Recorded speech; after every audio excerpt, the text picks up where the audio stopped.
नमस्ते यूपी। नमस्ते UP series में आज हम शुरू करेंगे जनपद आजमगढ़ की चर्चा करेंगे। हर वीडियो की तरह इस वीडियो में भी हम उस जिले का जो इतिहास होता है, उसका भूगोल होता है, उसकी अर्थव्यवस्था, उसका जनगणना, उसके पर्यटन स्थल, प्रसिद्ध व्यक्तित्व और महत्वपूर्ण जो फैक्ट्स होते हैं उस पर हम चर्चा करते हैं। ठीक उसी तरीके से हम इस वीडियो में भी जनपद आजमगढ़ के विभिन्न पहलुओं पे चर्चा करेंगे। तो चलिए आज शुरू करते हैं जनपद आजमगढ़ की। सबसे पहले शुरुआत करते हैं एक सामान्य जानकारी से। तो हम यहाँ देख रहे हैं कि आजमगढ़ जो है वो आजमगढ़ का जो मंडल है, जिस मंडल के अंतर्गत आजमगढ़ आता है, वो आजमगढ़ मंडल ही है अपना एक, जो जिसमें मंडल आजमगढ़ की गणना की जाती है। दूसरा, ये क्षेत्र जो है पूर्वांचल के नाम से जाना जाता है। पूर्वांचल में कई जिले आते हैं और उन जिलों में एक आजमगढ़ भी शामिल है। इसका मुख्यालय आजमगढ़ स्वयं है। यहाँ से दो राष्ट्रीय राजमार्ग NH गुजरते हैं, जो कि 128B और 233 है, जबकि यहाँ से एक स्टेट हाईवे गुजरता है जो कि 34 है। यहाँ पे GI टैग की बात करें, जोग्राफिकल इंडेक्स की अगर हम बात करते हैं, तो निजामाबाद जो है, निजामाबाद में काली मिट्टी के बर्तन को जो है GI टैग मिला हुआ है। आजमगढ़ में काली मिट्टी की प्रचुरता है और वहाँ पे भी निजामाबाद में ज़्यादा काली मिट्टी पाई जाती है। तो यहाँ पे जो काली मिट्टी से बर्तन बनाए जाते हैं, उस बर्तन को GI टैग प्राप्त है। हर जिले की तरह आजमगढ़ में भी ODOP चिन्हित किया गया है, जिसमें काली मिट्टी की कलाकृतियां, मैंने अभी आपको ऊपर चर्चा किया, काली मिट्टी की कलाकृतियां और वस्त्र का उत्पादन, जिसमें रेशमी साड़ी होती है, उसको ODOP का के रूप में चिन्हित किया गया है। जबकि ODOS के रूप में कुश्ती को शामिल किया गया है। ODOS मतलब एक जिला एक खेल के रूप में। ये थी एक आजमगढ़ की सामान्य जानकारी। अब हम आते हैं आजमगढ़ के ऐतिहासिक पहलुओं पे। राज्य जो है, राज्य के पूर्वी जिले में जो आजमगढ़ है, ये प्राचीन समय में कोसल साम्राज्य का हिस्सा हुआ करता था। जो लोग इतिहास पढ़ चुके होंगे उनको पता होगा कोसल साम्राज्य के बारे में। अभी हम चर्चा जो है एक एक जिले के रूप में कर रहे हैं, तो इसलिए हम उस जिले के बारे में आपको बताते चल रहे हैं।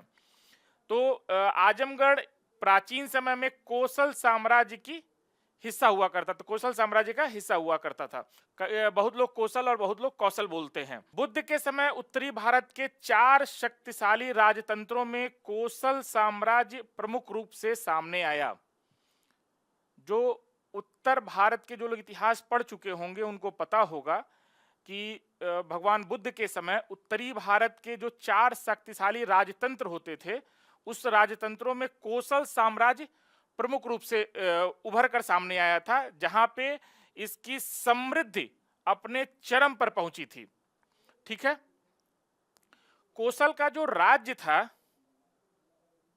कोसल का राज्य जो था वो पूर्व में गंगा मगध के राज्य द्वारा, उत्तर पूर्व में वृज लिच्छवियों के क्षेत्र और उत्तर में मल्ल के द्वारा तथा पश्चिम में सुर सेना द्वारा घिरा हुआ था।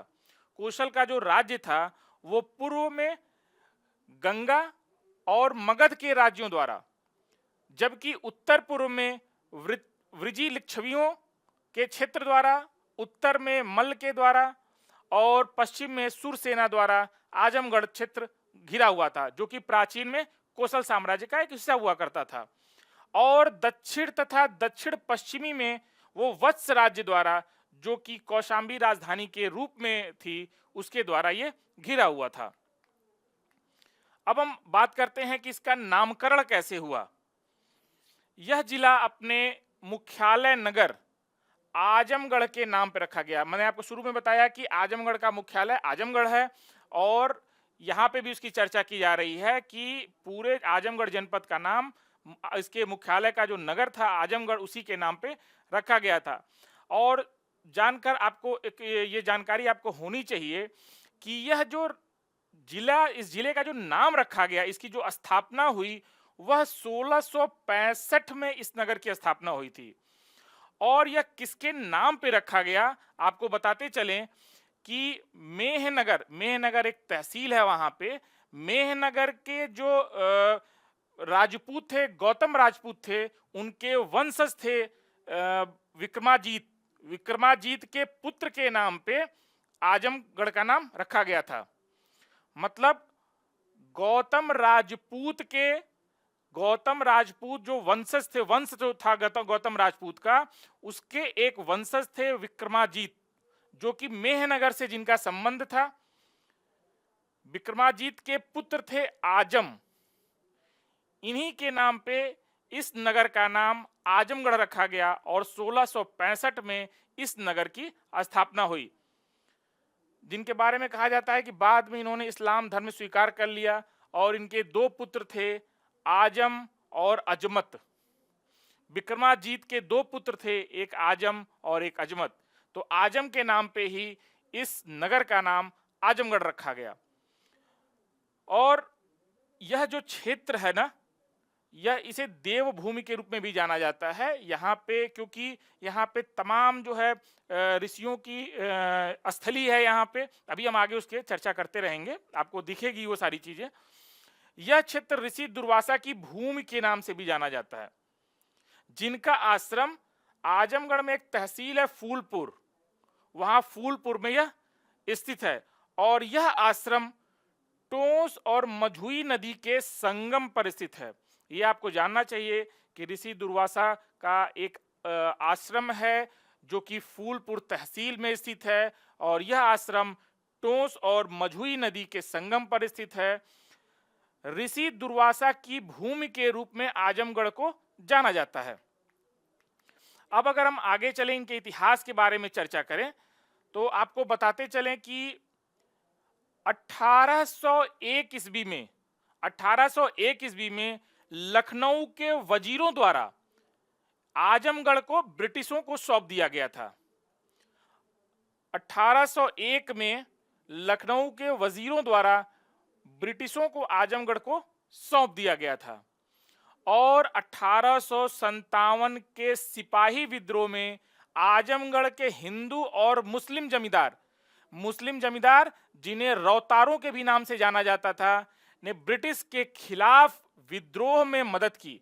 मतलब आजमगढ़ के हिंदू और मुस्लिम जो कि रौतारों के नाम से जाने जाते थे, उन्होंने 1857 के सिपाही विद्रोह में काफी मदद की थी और इन्होंने विद्रोह करने में अपनी भूमिका सुनिश्चित की थी। और यह विद्रोह कब हुआ था? 3 जून सन 1857 को 17वीं नेटिव इन्फेंट्री रेजिमेंट ने आजमगढ़ में विद्रोह किया था। डेट याद रखिएगा, 3 जून 1857 को इन्होंने विद्रोह किया था। नेटिव इन्फेंट्री रेजिमेंट ने आजमगढ़ में विद्रोह किया और विद्रोह में इन्होंने अपने कुछ अधिकारियों की हत्या की और सरकारी खजाना लेकर इसको लूट लिए और लूटकर फैजाबाद चले गए, जो वर्तमान में अयोध्या के नाम से प्रचलित है। यह जिला गोरखाओं और विद्रोहियों के बीच लड़ाई का केंद्र बन गया और अक्टूबर 1858 में कर्नल केली द्वारा इस पर नियंत्रण किया गया। और सबसे जो प्रमुख विद्रोही थे वह जनाब लाल मोहम्मद चिवटहवीन थे। इनका पूरा नाम था जनाब लाल मोहम्मद चिवटहवीन। ठीक है। बाद में कई स्थानीय जमींदारों को ब्रिटिश शासकों द्वारा कुचल दिया गया। या विद्रोह तो हुआ लेकिन बाद में ब्रिटिशों द्वारा इसको कुचल दिया गया। ये थोड़ी सी एक सामान्य जानकारी हुई, थोड़ी इतिहास के बारे में जानकारी हुई। अब हम आते हैं आजमगढ़ के भौगोलिक स्थिति के बारे में। तो भौगोलिक स्थिति के बारे में जानकारी करेंगे तो सबसे पहले हम ये देखते हैं कि आजमगढ़ 25 डिग्री 38 मिनट से 26 डिग्री 27 मिनट उत्तर और 82 डिग्री 40 मिनट से 83 डिग्री 52 मिनट पूर्व में स्थित है। और आजमगढ़ जनपद जो है जिस नदी के किनारे स्थित है वो है तमसा नदी। आजमगढ़ को अनेक ऋषियों की पावन पुण्य भूमि कहा जाता है। मैंने शुरू में ही आपको बताया था, यह देवभूमि एक प्रकार से आजमगढ़ एक देवभूमि है। क्यों? क्योंकि यह अनेक ऋषियों की स्थली है। आजमगढ़ जनपद उत्तर प्रदेश के पूर्वी भाग में स्थित है, जो गंगा और घाघरा के मध्य में बसा हुआ है। आजमगढ़ तमसा नदी के किनारे स्थित है, लेकिन जो यह बसा हुआ है वह गंगा और घाघरा के बीच में बसा हुआ है। यह जनपद आदिकाल से, मतलब प्रारंभिक काल से ही, प्राचीन काल से ही, या विभिन्न प्रकार के मनीषियों, ऋषियों, विद्वानों, स्वतंत्रता सेनानियों और चिंतकों की जन्म स्थली रही है। मैं इसको 3-4 बार आपको बता चुका इस बात को। आप लोगों को ये बात ध्यान में रखनी चाहिए। जब आप किसी के बारे में जब जानकारी लेते हैं तो उसके फैक्ट पे बात करना चाहिए।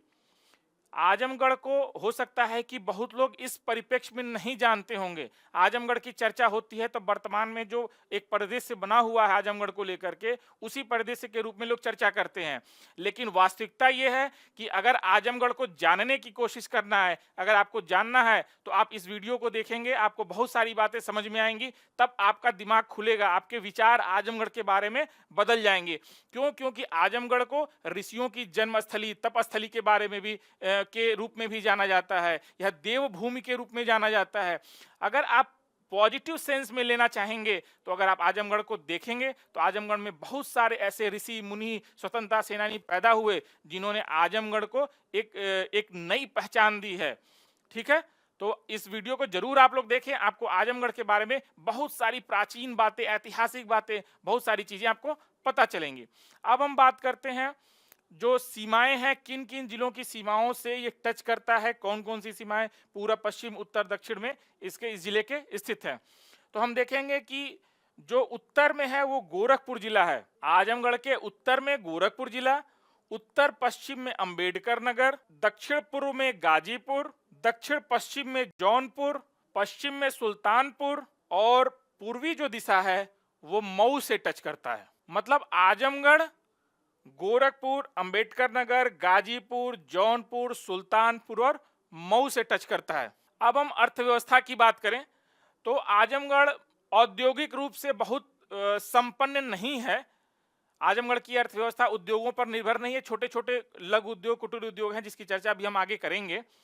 यहाँ का जो मूल व्यवसाय है, जो आधार है, जो आधार स्तंभ है आजमगढ़ की अर्थव्यवस्था का, वो है कृषि। कृषि जो है यहाँ का एक मजबूत आधार स्तंभ है। इसके अलावा यहाँ पे आर्थिक जीवन को चलाने के लिए कुछ पुराने उद्योग हैं, जैसे मिट्टी, जो मैंने शुरुआत में चर्चा की कि काली मिट्टी का जो प्रयोग किया जाता है, वो 200 से अधिक परिवार इस व्यवसाय में लगा हुआ है। निजामाबाद में, निजामाबाद के 200 से अधिक परिवार इस उद्योग में लगे हुए हैं जो काली मिट्टी से बर्तन बनाते हैं। कुम्हार चाय के बर्तन, चीनी के बर्तन व अन्य कलात्मक बर्तनों का निर्माण करते हैं। मतलब जो उद्योग हैं भी वो छोटे उद्योग हैं, लघु उद्योग हैं, कुटीर उद्योग हैं।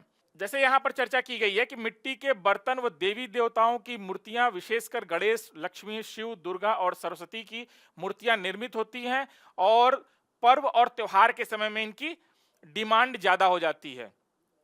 मिट्टी के बारे में हमने यहाँ बता दिया, बाकी मोटी मोटी चीजें आपको बता दिया है कि यहाँ पे काली मिट्टी का उपयोग किया जाता है, काली मिट्टी के बर्तन बनाए जाते हैं। निजामाबाद का क्षेत्र जो है, 200 से अधिक परिवार इसमें इन्वॉल्व हैं।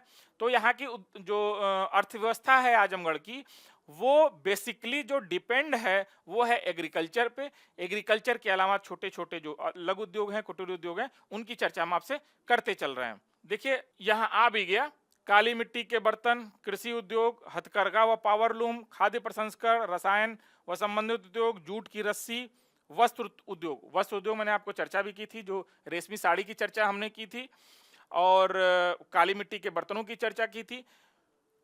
रेडीमेड वस्त्र, कढ़ाई, चमड़ा आधारित उद्योग, कृषि आधारित सोडा वाटर, जूट एवं जूट आधारित, ये सारे जो है ना वो लघु उद्योग है। ये सारी चीजें याद करने की जरूरत नहीं है। बेसिकली एक दो चीजें आप याद रखिए, जैसे कि आजमगढ़ की अर्थव्यवस्था एग्रीकल्चर पे डिपेंड है, दूसरा जो है मिट्टी, काली मिट्टी के बर्तन बनाए जाते हैं, और तीसरा जो है जो ओडीओपी के रूप में चिन्हित किया गया है, जो रेशमी साड़ी है उसका प्रोडक्शन यहाँ पे पावरलूम है, हथकरघा है, वहाँ पे किया जाता है। अब जैसे काली मिट्टी की कलाकृतियां, इसकी चर्चा मैं आपसे कर चुका। ये आपको देखिए यहाँ पे फोटो में दिख भी रहा होगा, ये जो कलाकृतियां मिट्टी की बनाई गई हैं। देखिए मैंने आपको बताया कि 200 से अधिक कारीगर इन बर्तनों के निर्माण में लगे हुए हैं। इन बर्तनों में गुलदस्ते व अन्य बर्तन भी शामिल होते हैं। सजावट और दैनिक उपयोग के लिए इस कला की बहुत मांग होती है। जो लोग शौकीन होते हैं, जो आप लोग अपने घरों में, अपने ऑफिस में, जगहों पे इन सारी चीज़ों को सजावट के रूप में लेना चाहते हैं, प्रयोग करना चाहते हैं, वो अगर पूर्वांचल के रहने वाले हैं तो आजमगढ़ से यहाँ से आप ले सकते हैं। यहाँ की क्वालिटी बहुत अच्छी है। यहाँ पे जो हाथ से बनाया जाता है उसकी उसमें बड़ी सूक्ष्मता होती है, बड़े ध्यान से उसका एक अलग ही डिजाइन होती है। वो आप लेंगे, वो आपको आपकी घर के, आपके परिवार की, आपके ऑफिस की जो सजावट होगी उसकी खूबसूरती को बढ़ा देगा। रेशमी साड़ी की चर्चा हमने की वस्त्र उत्पादन के रूप में, जो कि ओडीओपी के रूप में चिन्हित किया गया है। यह आजमगढ़ का जो संपूर्ण क्षेत्र है वस्त्र उद्योग से बहुत पुराने समय से जुड़ा हुआ है। यहाँ पे जो रेशमी साड़ी है वो लघु उद्योग के रूप में काम करती है।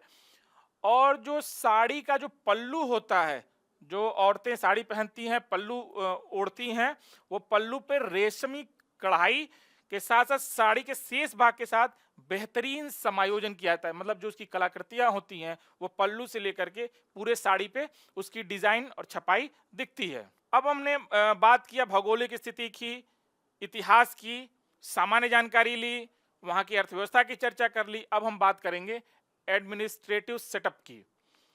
आजमगढ़ में 8 तहसील है, 22 ब्लॉक हैं, लोकसभा के 2 क्षेत्र हैं, जबकि विधानसभा के जो क्षेत्र हैं वो 10 क्षेत्र हैं। 10 विधानसभा सीट यहाँ पे है। अब हम सेंसस की बात करते हैं, जनगणना की, जो कि ये जनगणना के जो आंकड़े हैं वो 2011 के हैं, क्योंकि 2011 के बाद से अभी कोई जनगणना नहीं हुई है। जो आजमगढ़ की कुल जनसंख्या है वो है 46,13,913। यहाँ का जो पॉपुलेशन डेंसिटी है वो 1138 है। जो लिटरेसी रेट है 70.9% है, जबकि यहाँ का जो सेक्स रेशियो है वह 1019 है, 1019। और जो जनसंख्या दशकीय वृद्धि है, दशकीय वृद्धि का मतलब होता है 10 सालों में जो प्रतिशत वृद्धि हुई है, वो है 17.1%, 17.1%। अब हम बात करते हैं कुछ यहाँ के जो पर्यटन स्थल हैं। पर्यटन स्थल में कुछ मंदिर की चर्चा हम करेंगे, कुछ मस्जिद की चर्चा हम करेंगे। हम इस पे बात करते हैं सबसे पहले भैरव बाबा मंदिर की, भैरव बाबा स्थल की। यह भैरव बाबा का जो स्थल है, यहाँ पे काल भैरव दक्षिण मुखी होकर विराजमान हुए थे और उन्हीं के रूप में यहाँ एक मंदिर, एक विशाल मंदिर बनाया गया है। तो उसी को काल भैरव स्थल के नाम से या काल भैरव मंदिर के नाम से जाना जाता है। और इतिहास इसका क्या है, इस पे हम चर्चा करेंगे। भगवान शिव के आदेश पर राजा दक्ष प्रजापति के यज्ञ का विध्वंस करने के लिए, राजा दक्ष प्रजापति थे जो कि वहां पे मतलब 360 पंडितों ने भाग लिया था और उन 360 पंडितों को लेकर के वहां पे एक यज्ञ करा रहे थे, जिसका प्रमाण मिला है 200 से अधिक कुएं वहां मिले हैं। और यह माना जाता है कि जितने कुएं मिले हैं वो सारे ब्राह्मणों के लिए, जो वहां यज्ञ में बैठे थे, उनके लिए अलग अलग कुओं का निर्माण कराया गया था। तो जब राजा दक्ष प्रजापति 360 पंडितों के साथ वहां यज्ञ करा रहे थे, तो भगवान शिव ने आदेश दिया था काल भैरव को कि जा करके इस यज्ञ को विध्वंस करिए, इस यज्ञ को समाप्त करिए। तब राजा दक्ष प्रजापति के इस यज्ञ को समाप्त करने के लिए काल भैरव दक्षिण मुखी होकर यहाँ विराजमान हुए थे। और इन्हीं के नाम पे, इन्हीं के कारण, इन्हीं के जगह पे, इन्हीं को देखते हुए यहाँ पे एक मंदिर, भव्य मंदिर का निर्माण कराया गया, जो कि काल भैरव के नाम से जाना जाता है। और यह विशाल मंदिर है, यह प्राचीन मंदिर है, जो कि आस्था और श्रद्धा का केंद्र है।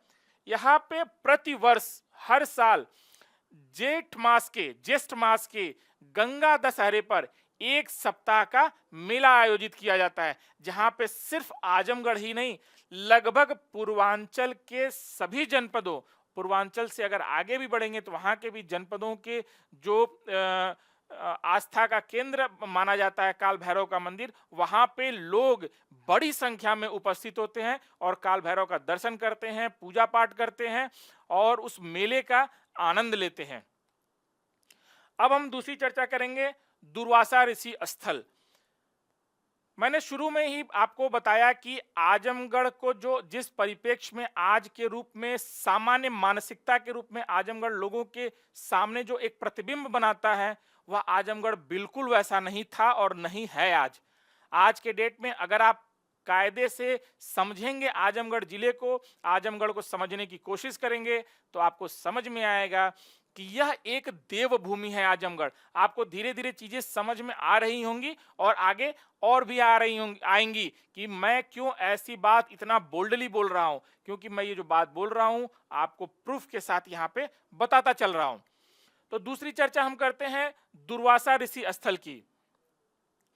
दुर्वासा ऋषि स्थल जो है यहाँ पे, यह इनका जो आश्रम है वह तमसा और मंजूषा नदी के संगम पर स्थित है और इनके बारे में कहा जाता है कि महर्षि दुर्वासा 12 वर्ष की आयु में चित्रकूट से आए थे इस स्थल पर और कई वर्षों तक साधना पूर्ण की।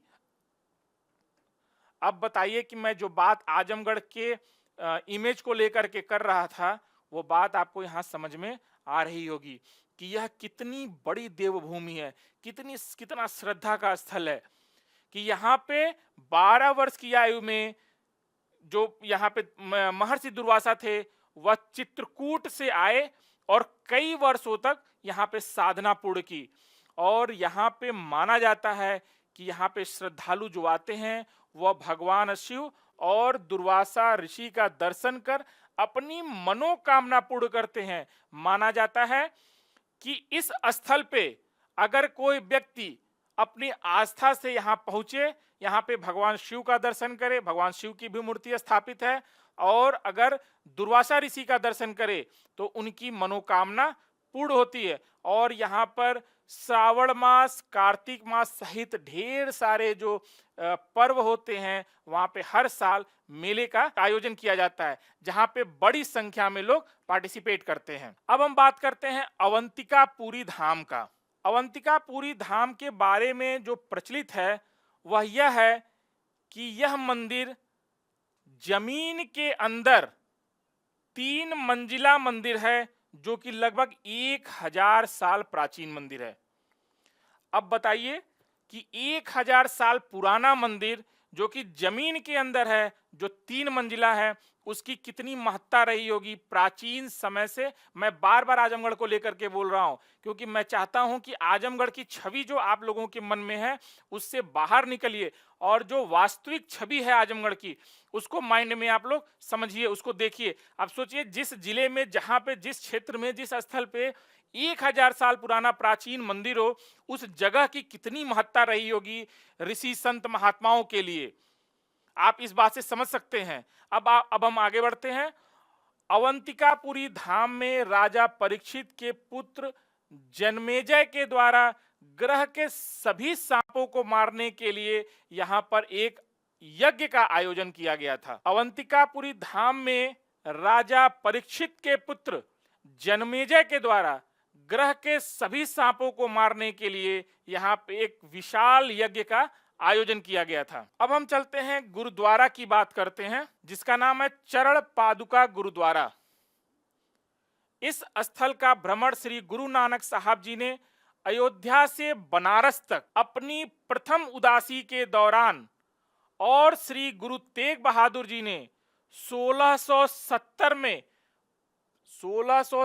में पटना से पंजाब की ओर भ्रमण के दौरान किया था। मतलब चरण पादुका गुरुद्वारा जो है, यहाँ पे इसका भ्रमण श्री गुरु नानक साहब जी ने अयोध्या से बनारस तक अपनी प्रथम उदासी के दौरान और श्री गुरु तेग बहादुर जी ने 1670 में पटना से पंजाब की ओर भ्रमण के दौरान किया था। और जिस स्थान पर गुरु तेग बहादुर जी ने ईश्वर से प्रार्थना की थी उसे अकाल बंगा कहा जाता है। मैं जो जानकारी दे रहा हूं आजमगढ़ के बारे में, मुझे विश्वास है कि आजमगढ़ के बहुत सारे लोग जो वहां के निवासी होंगे उनको भी इतनी जानकारियां नहीं होंगी। जो छात्र आजमगढ़ के रहने वाले हैं उनको भी ये सारी चीजें नहीं पता होंगी। और मुझे लगता है कि आजमगढ़ के बारे में आपको ये जानकारी होनी चाहिए। यहाँ पर चरण पादुका के अलावा श्री गुरु ग्रंथ साहिब जी की 25 पुरानी हस्तलिखित प्रतियां और दशम ग्रंथ साहिब जी की 6 पुरानी हस्तलिखित प्रतियां हैं। साथ ही तलवार, ढाल, भाले, बंदूक जैसे कई पुराने हथियार भी यहाँ पर रखे गए हैं इस चरण पादुका गुरुद्वारा में। अब हम दौलत इब्राहिम खान के मकबरे की चर्चा करते हैं। यह मकबरा अपने तात्कालीन वास्तु एवं स्थापत्य कला की बेमिसाल नमूना प्रदर्शित करता है। मैंने आपको पहले भी बताया था, पहले भी वीडियो में मैं चर्चा किया था कि जो मकबरा होता है वह जनरली मकबरा वास्तु और स्थापत्य कला का एक विशेष नमूना माना जाता है। राजा हरिवंश सिंह ने अपने चाचा दौलत इब्राहिम खान की याद में 36 दरवाजों वाला मकबरा बनवाया, जो आज भी इतिहास अपने आप में इतिहास समेटे हुए है। याद रखिएगा, 36 दरवाजों वाला मकबरा कहाँ है? वह आजमगढ़ में है और राजा हरिवंश सिंह ने अपने चाचा दौलत इब्राहिम खान की याद में इसको बनवाया था। इस जो मकबरे को बनवाया था राजा हरिवंश सिंह ने बनवाया था अपने चाचा दौलत इब्राहिम खान की याद में। अब हम बात करते हैं पलमेश्वरी देवी मंदिर का। यह एक बहुत ही प्राचीन मंदिर है जिसके बारे में कहा जाता है कि जब सती यज्ञ कुंड में कूद गईं तो इसकी सूचना जब भगवान शंकर को मिली तो भगवान शंकर ने काल भैरव को भेजकर यज्ञ का विध्वंस करवा दिया। शुरुआत में मैंने आपको बताया था कि काल भैरव दक्षिणामुखी होकर के विराजमान हो गए थे यज्ञ को विध्वंस करने के लिए और सती के शव को कंधे पर रखकर पूरे ब्रह्मांड का विचरण करने लगे। तत्पश्चात भगवान विष्णु ने सती के शव को सुदर्शन चक्र से काटना शुरू किया। इस बात को आप लोग ध्यान से समझिएगा। पौराणिक जो कथाएं हैं उस कथाओं के अनुसार सती के यज्ञ कुंड में कूदने की सूचना पर जब भगवान शंकर को पता चला कि सती यज्ञ कुंड में कूद गई हैं तो उन्होंने भगवान शंकर ने काल भैरव को भेजकर यज्ञ को विध्वंस करने की बात कही और काल भैरव दक्षिणामुखी होकर के विराजमान हो गए वहां पे और उस सती के शव को कंधे पर रखकर पूरे ब्रह्मांड का विचरण करने लगे। तो उसके पश्चात भगवान विष्णु ने सती के शव को सुदर्शन चक्र से काटना शुरू किया। सुदर्शन चक्र से काटना शुरू किया और जब काटना शुरू किया तो यह माना जाता है कि देवी के घुटने से लेकर पैर तक, घुटने से लेकर के पैर तक का जो भाग गिरा था वो पलहना में गिरा था और वही जगह आज के डेट में पलमेश्वरी देवी के नाम से जाना जाता है। ये बात आप लोग ध्यान रखिएगा। अब हम बात करते हैं ऋषि दत्तात्रेय का मंदिर। ऋषि दत्तात्रेय का जो मंदिर है यह तमसा और कुंवर नदी के संगम पर स्थित है।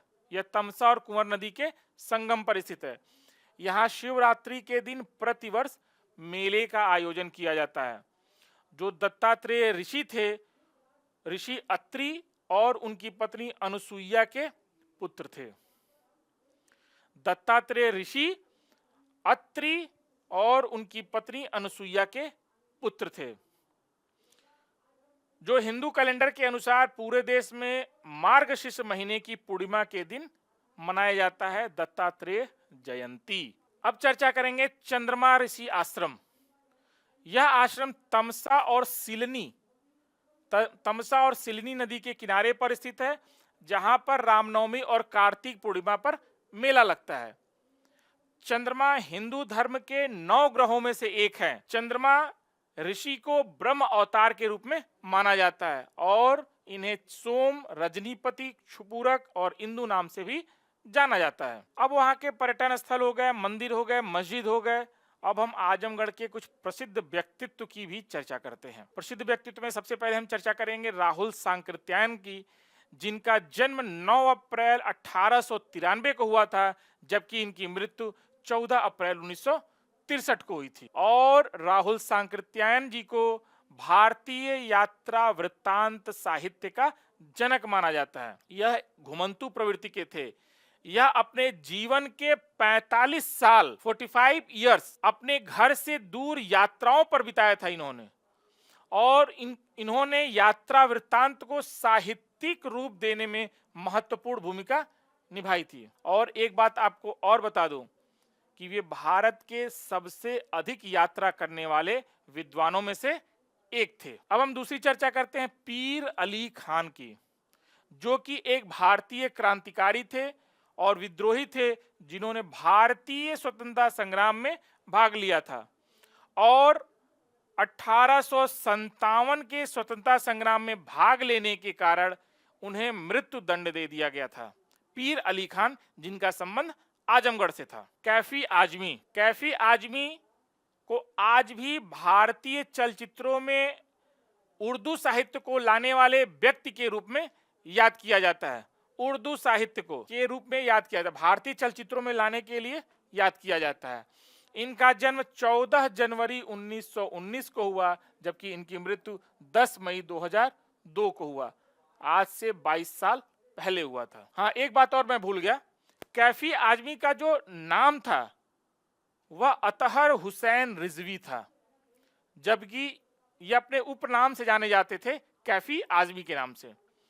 तो अगर नाम मैच करने में हो सकता है कि कैफी आजमी की जगह अतहर हुसैन रिजवी लिख दिया जाए, तो आप समझ जाइएगा कि ये कैफी आजमी का ओरिजिनल नाम है। अगली बात करते हैं हम इसरार अहमद की। इसरार अहमद अलीगढ़ मुस्लिम विश्वविद्यालय में 1961 से लगातार प्रोफेसर थे। ये एक भारतीय सैद्धांतिक परमाणु भौतिक विज्ञानी भी थे। ये क्वांटम प्रकीर्णन सिद्धांत में इन्होंने काम किया था और जिसके लिए इनको एक प्रसिद्धि मिली थी, इसरार अहमद साहब का। अगली चर्चा हम करते हैं ब्रिगेडियर मोहम्मद उस्मान। ब्रिगेडियर मोहम्मद उस्मान 1947 के भारत पाकिस्तान युद्ध के दौरान कार्रवाई में मारे गए भारतीय सेना के सर्वोच्च रैंकिंग अधिकारी थे। एक मुसलमान के रूप में उस्मान भारत की समावेशी धर्मनिरपेक्षता के प्रतीक बन गए और जुलाई 1948 में जम्मू और कश्मीर में पाकिस्तानी सैनिकों और मिलिशिया से लड़ते हुए उनकी मृत्यु हो गई थी 1948 में, और पैदा हुए थे 1912 में। अब हम बात करते हैं कुछ फैक्ट्स की जो आपको जानना चाहिए। जब आप सर्वाधिक लिंगानुपात जिलों की चर्चा करते हैं तो उसका एक जो सीक्वेंस होता है अधिक से कम की ओर, उसमें सबसे ज़्यादा जो लिंगानुपात है वो जौनपुर का 1024, उसके बाद दूसरे नंबर पे आजमगढ़ है 1019 और तीसरे नंबर पे देवरिया है 1017। यहाँ पे एक कॉलेज है जिसका नाम है शिबली, जिसका स्वतंत्रता आंदोलन में एक महत्वपूर्ण भूमिका रही है। हमने इसके पहले पूर्वांचल एक्सप्रेसवे की चर्चा की है, कई वीडियो में कर चुके हम, जो कि चांद सराय लखनऊ से शुरू होता है और हैदरिया गांव गाजीपुर में जाकर के समाप्त होता है, जिसकी कुल लंबाई 340.824 किलोमीटर है, जो कि 6 लेन का है। और यह लखनऊ से शुरू होकर के लखनऊ, बाराबंकी, अमेठी, सुल्तानपुर, अयोध्या, अंबेडकर नगर, आजमगढ़, मऊ होते हुए गाजीपुर में समाप्त हो जाता है। इस टाइप के क्वेश्चन आ सकते हैं, इसलिए आप ध्यान दीजिएगा इसमें कि पूछा जा सकता है कि पूर्वांचल एक्सप्रेसवे किस जिले से होकर नहीं गुजरता है। उसमें कोई एक 3 जिला दे देगा गुजरने वाला और 1 जिला दे देगा जो नहीं गुजरता। इसलिए आपको कम से कम ये पता होना चाहिए कि इसकी लंबाई कितनी है, कहाँ से कहाँ होती है और किन किन जिलों से गुजरता है। ये एक प्रश्न है जिसकी चर्चा जनरली हमको लगता है कि नहीं मिलेगा आपको, और वो मैं बताता चलूँ। हो सकता है किसी एग्जाम में पूछ भी सके, इंटरव्यू में पूछ सके। आजमगढ़ घोषणा किससे संबंधित है? आजमगढ़ घोषणा किससे संबंधित है?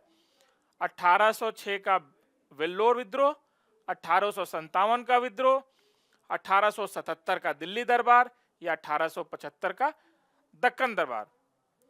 आजमगढ़ घोषणा की जब हम बात करते हैं तो इसके बारे में आपको जानकारी होनी चाहिए। जब 1857 में ईस्ट इंडिया कंपनी के खिलाफ सिपाही विद्रोह हुआ था तो उसके तुरंत बाद दिल्ली के राजपत्र में मुगल सम्राट बहादुर शाह जफर के नाम से एक घोषणा जारी की गई। 1857 में ईस्ट इंडिया कंपनी के खिलाफ जब सिपाही विद्रोह हुआ, उसके बाद दिल्ली के राजपत्र में मुगल सम्राट बहादुर शाह जफर के नाम से एक घोषणा जारी की गई। इसे ही आजमगढ़ उद्घोषणा के नाम से या आजमगढ़ घोषणा पत्र के नाम से जाना जाता है। ये आपको जानकारी होनी चाहिए। आगे हम बात करते हैं और इस घोषणा पत्र में क्या क्या हुआ था वो बातें यहाँ लिखी हैं। जैसे इसमें दिया गया है कि इसमें विश्वासघाती और अत्याचारी अंग्रेजी शासन का भंडाफोड़ किया गया था। दस्तावेज एक घोषणा पत्र भी था जिसमें प्रभावशाली सैनिकों से समर्थन की मांग की गई थी। उदाहरण के लिए इसमें जमींदारों के अधिकारों तथा सैनिकों को आकर्षक वेतन की गारंटी दी गई थी। इसमें व्यावसायिक वर्गों के लिए भी वादे किए गए थे। व्यापारियों को वचन दिया गया था कि जब बादशाही शासन बहाल हो जाएगा तो वे अपनी सभी महत्वपूर्ण व्यापारिक वस्तुओं के लिए सरकारी जहाजों का उपयोग कर सकेंगे। ये रही आपकी आजमगढ़ की पूरी चर्चा हमने कर दी है। एक तरीके से आजमगढ़ का पूरा ओवरऑल व्यू हमने दे दिया है। इस वीडियो के देखने के बाद मुझे पूरी उम्मीद है कि आजमगढ़ के प्रति जो आप लोगों का एक नजरिया रहा होगा एक दूसरे पहलू का, उन पहलुओं उस दूसरे पहलुओं को आप नकारते हुए आजमगढ़ की उन बातों को, उन आधारों को आप समझ सकेंगे जो कि वास्तव में आजमगढ़ से संबंधित है, आजमगढ़ की देवभूमि से संबंधित है। मुझे और मेरी पूरी टीम को विश्वास है कि आपको ये वीडियो खूब पसंद आया होगा। अगर ये वीडियो पसंद आया हो तो हमारे the only PCS YouTube channel को लाइक और सब्सक्राइब करना ना भूलें। और ऐसे वीडियो समय समय पर हम आपके लिए लेते आएंगे और आपको इससे एग्जाम में काफ़ी फायदा होगा। इसी के साथ इस वीडियो को यहीं समाप्त करते हैं। नमस्कार, धन्यवाद।